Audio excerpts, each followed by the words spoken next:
Let us call any helpful beings who are of benevolence and are interested in the most good for all involved. Hail and welcome. I welcome the spirits of earth, air, fire, water, and ether to this space. Welcome any beings, named or unnamed, who are of divine will and universal law. Hail and welcome.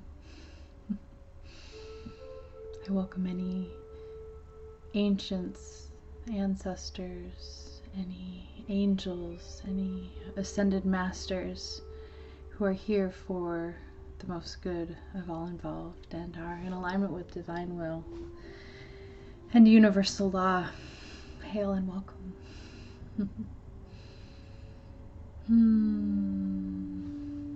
I love you.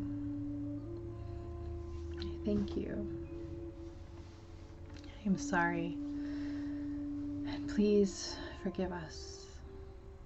I trust you.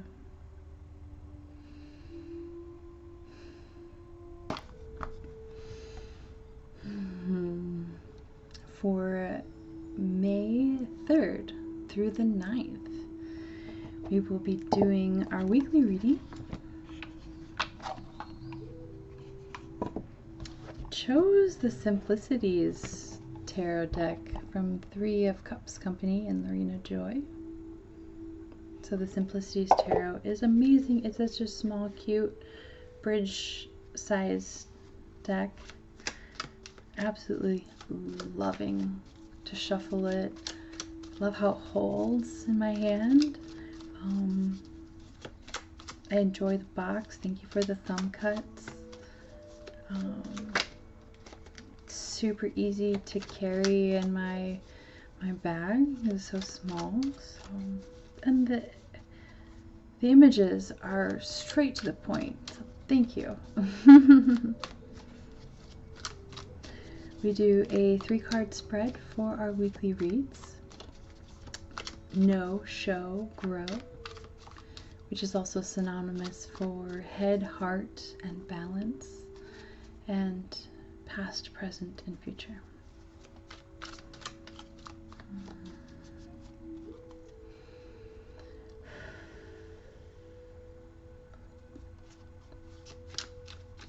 So what information do we need to know for this week of May?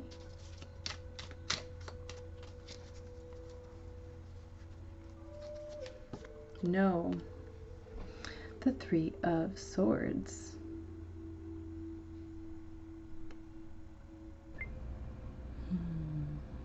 The Three of Swords. This is usually one that tends to sting a little bit. The words betrayal come to mind, mainly because it's like a typical interpretation of this. So remember, this is in our know position, so in our mind. It's also in our past. The Three of Swords will always have a different meaning to me for the month of March. So 2 months ago, I received the Three of Swords for my Sincerely 78 offering. And the picture is usually with a heart that has 3 swords piercing into it. And the card that was there, has that, but such an interesting, novel way. The affirmation that was for that month is I am intentional about how my mind and heart work together. Let's see. I am intentional with how my mind works with my heart. So swords being a mental, an air element, so having to do with the mental realm. Piercing a heart. So knowing that the mind is going to pierce, you know, our soft, vulnerable, yet our center. What a beautiful thing, right? It can be a great thing to have them merge, to have them be together, you know.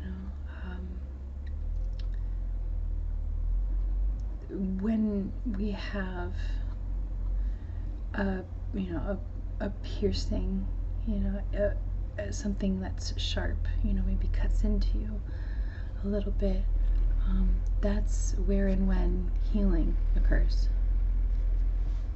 What is that? Oh, this is there's a farmer that works back there. Must be coming through with a big truck. Anyway,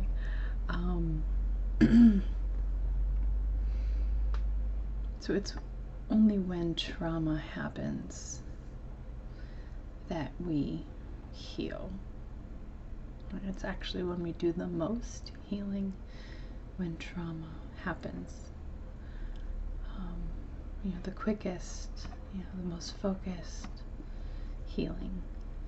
And so if our mind is in a state of being hurt for one reason or another, we can use that intentionally with our heart. We can then, you know, provide compassion to ourselves. You know, if that heart needs to be extended to ourselves, if we're hurt because of something, you know, externally, sending our hearts and knowing that our thoughts and pieces of ourselves are with that thing that we are dwelling upon when we think about it. Threes either signify worry or creativity, right? The Empress 3 energy of fertility. So you can either take those thoughts and be worried about them, you know, and if you're, you know, you want to go that route, make it the most badass, fantastical worry story ever. And label it what it is, you know, a mental exercise, and you participating in imaginative play is what it is. Now, it's not a timeline or a reality you want to choose, so it's good to experience it in your mind and let it be a, you know, a mental thing, and then place it there and leave that be. Unless you want to ruminate, well then free will. But it's nice to know when we're being hurt, right? There becomes a point when you receive enough hurt to where it's like that pain goes away, or maybe becomes masked by a different hurt. And sometimes, you know, people even lose the ability to feel a hurt or a pain. Some physiological reason. And these things are not the best, ideal, right? So it's good to feel it, to know it's there.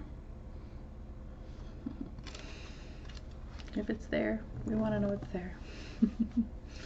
So for our show, what we can show the world, Queen of Pentacles. Wow, a lot of royalty this month. It just seems like nearly every other card is a court card, which is great. You know, the Queen of Pentacles is able to see all the things, all the earthly things, you know, that they have, and to really manage without micromanaging. You know, you put the person who is the best at something in a position, you know, to do their thing naturally, you know, so utilizing the natural tendencies of the different aspects that's within you, or aspects of your home, or whatever it is that you want to look at, your business. Pentacles can also mean business. I think that is an onion there. If it is, it reminds me of just the layers, right, that an onion has. I always find the center of the vegetable, you know, like an onion or lettuce or celery or whatever it is, you know, it has like layers. I always find the center to be the most delicious. Yeah, the most, maybe it's just like it's the purest. I don't know. Definitely acknowledging all the different layers of us. So bringing that into our heart space, into our present moment, probably embodying the Queen of Pentacles. Called to find the Wildly Tarot deck with the Queen of Pentacles and see what they say in regards to this card. Have you guys seen their podcast, the Wildly Tarot podcast? Or heard it, I should say. Their friendship is really beautiful to see. Those two with Esther and Holly. Queen of Pentacles is warm, practical, and homey. So the keeper of business, material things in our bodies, of being warm with our hearts. You're doing those things that we need to do to nourish them. You know, the onion, you know, there's a reason why it tastes so good to us. It's because it's extremely nourishing. Our bodies want the building blocks inside.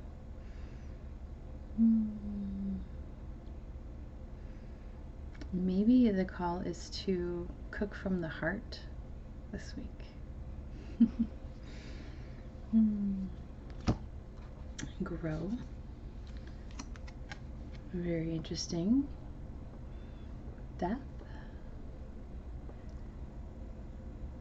So how we get balance between, you know, a painful mental experience and being holistic and warm with our hearts. Balance is letting go of the things that no longer need to be with us. And there's a rose